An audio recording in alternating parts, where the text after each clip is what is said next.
Olá, saudações em Cristo, graça e paz, meus queridos irmãos. Eu quero pensar um pouco hoje sobre a condição do ser humano diante de Deus.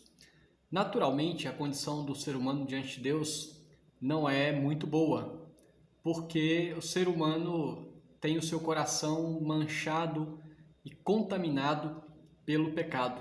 Como diz o apóstolo Paulo em Romanos 3:23, todos pecaram e carecem da glória de Deus. O que Paulo está dizendo é que por causa do pecado, por causa da pecaminosidade do ser humano, ele não pode viver por si, ele não merece nada de si próprio, mas ele carece da glória de Deus.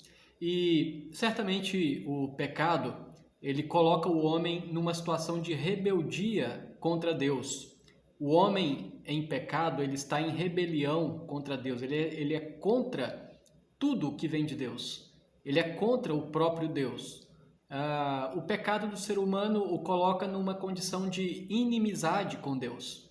O homem se opõe a Deus e aos interesses de Deus por causa do seu pecado, por causa da sua inimizade.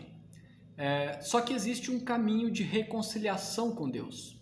A palavra de Deus nos apresenta o caminho de renovar ou restaurar essa comunhão com Deus e aí então poder viver como amigos de Deus.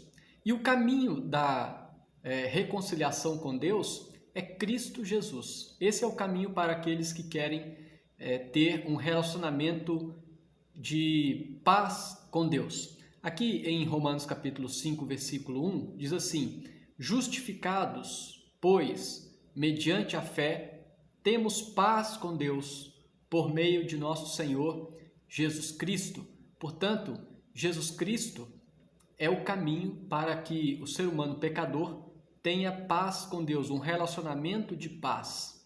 No versículo 2 diz assim: por intermédio de quem, ou seja, por intermédio de Cristo, obtivemos igualmente acesso pela fé a esta graça na qual estamos firmes e gloriamo-nos na esperança da glória de Deus. Então, pela fé em Cristo, o pecador, sem nenhum merecimento, ele pode ter um relacionamento de paz com Deus e desfrutar da esperança da glória de Deus. Então, em Cristo, somos justificados dos nossos pecados, somos perdoados. E sendo perdoados, então, nós temos um caminho aberto para um relacionamento abençoado e abençoador com este Deus.